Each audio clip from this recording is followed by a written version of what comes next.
দেখেই জিভে জল চলে আসছে। ভেবো না এটা সাধারণ আলুর দম। সাধারণ আলুর দম তো অনেক খেয়েছেন, কিন্তু আজকের মেনুটা একটু অন্যরকম। আজ তৈরি করব একদম অন্যরকম স্টাইলের মোগলাইয়ের আলুর দম। আমি তো যখনই বাড়িতে বানাই তখনই সবার কাছ থেকে প্রশংসা পাই। বিশ্বাস করে একবার এইভাবে বাড়িতে বানান, আমি বলছি সবার কাছ থেকে প্রশংসা পাবেন। তাহলে চলুন দেখে নিই। দেখুন, একই সাইজে ছোট ছোট আলু 500 গ্রাম নিয়ে নিয়েছি। প্রথমে আলুগুলো ভালো করে ধুয়ে নেব। ওমা, সেই মোগলাই আলুর দম কি বন্ধুদের কাছে শেয়ার করছো? হ্যাঁ রে, সবাই তো এত প্রশংসা করে এই রেসিপির, তাই ভাবলাম বন্ধুদের কাছেও শেয়ার করি। বন্ধুরা, এই মোগলাই আলুর দম যা খেতে যেন অমৃত। আলুগুলো ভালো করে ছাল ছাড়িয়ে নেওয়ার পর এই রকম একটা কাঁটা চামচ নিয়েছি। আলুগুলোর চারিপাশে এইভাবে ফুটো করে নিচ্ছি। এতে মশলার পুরো ফ্লেভার আলুর ভেতর ঢুকবে আর আলুটাও তাড়াতাড়ি সেদ্ধ হয়ে যাবে।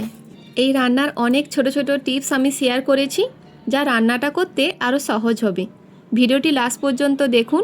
একটা স্টেপ মিস করলে রান্নার স্বাদটা ঠিক আসবে না। বন্ধুরা, এই মোগলাইয়ের আলুর দম ভাত, রুটি, পরোটা যেটার সাথে খাবেন পুরো মন ভরে যাবে। এই রেসিপির জন্য লাগবে 15 গ্রাম পোস্ত, 3টে কাঁচা লঙ্কা, 4টে শুকনো লঙ্কা, 10 থেকে 15টি রসুন কোয়া ও 2টো মাঝারি সাইজের পেঁয়াজ একসাথে দিয়ে ভালো করে পেস্ট করে নেব। পেস্ট করে নেওয়ার পর আলুগুলোর মধ্যে বাটা মশলা, পরিমাণ মতো লবণ, 1 চা চামচ হলুদ, 1 চা চামচ চিনি, কুচি করে কেটে রাখা একটি বড় সাইজের টমেটো, একটি ক্যাপসিকাম কুচি, কিছুটা মটরশুঁটি ও 1 বাটি মতো দুধ দিয়ে ভালো করে ম্যারিনেট করে রাখবো 30 মিনিটের জন্য, যাতে আলুর মধ্যে মশলাগুলো ভালো মতো ঢোকে। 30 মিনিট পরে কড়াই বসিয়ে 1 চামচ ঘি আর অল্প তেল দেব। তেল গরম হয়ে গেলে ফোড়নে গোটা তেজপাতা, গোটা গরম মশলা দিয়ে ভালো করে নেড়ে চেড়ে নেব। এর থেকে একটা সুন্দর গন্ধ আসলে মাখানো আলুগুলো মশলাসহ ঢেলে অল্প জল দিয়ে নেড়ে চেড়ে নেব। তারপর গ্যাসটি একদম লো ফ্লেম করে ঢাকা লাগিয়ে কুক হতে দেব। আর রান্নাটিতে যা জল ব্যবহার করেছি, পরে আর এক্সট্রা করে কোনো জল দেব না। রান্নাটি পুরো লো ফ্লেমে করতে হবে, যাতে আলুও ভালোভাবে কুক হয়ে যায়, রান্নাটিও সম্পূর্ণভাবে হয়ে যায়।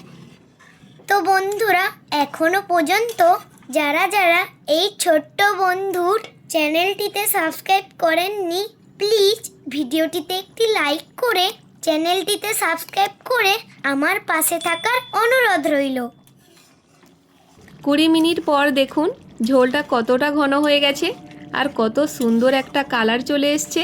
প্রতিটি আলুর সেই মশলার জাদু আর গ্রেভির সেই রাজকীয় স্বাদ দেখেই জিভে জল চলে আসবে। আলুগুলো পুরোপুরিভাবে সেদ্ধ হয়ে গেছে আর গ্রেভিটাও ঠিক আমি এইভাবে মাখো মাখো রাখবো। এরপর গ্যাস অফ করে অল্প লেবু রস ছড়িয়ে ভালোভাবে মিশিয়ে নামিয়ে নেব।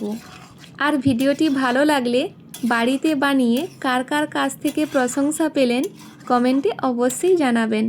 আর ভিডিওটি আপনাদের কেমন লাগলো সেটা কিন্তু জানাতে ভুলবেন না যেন। আমি আসছি আবার অন্য কোনো রেসিপি নিয়ে। ভালো থাকুন, সুস্থ থাকুন।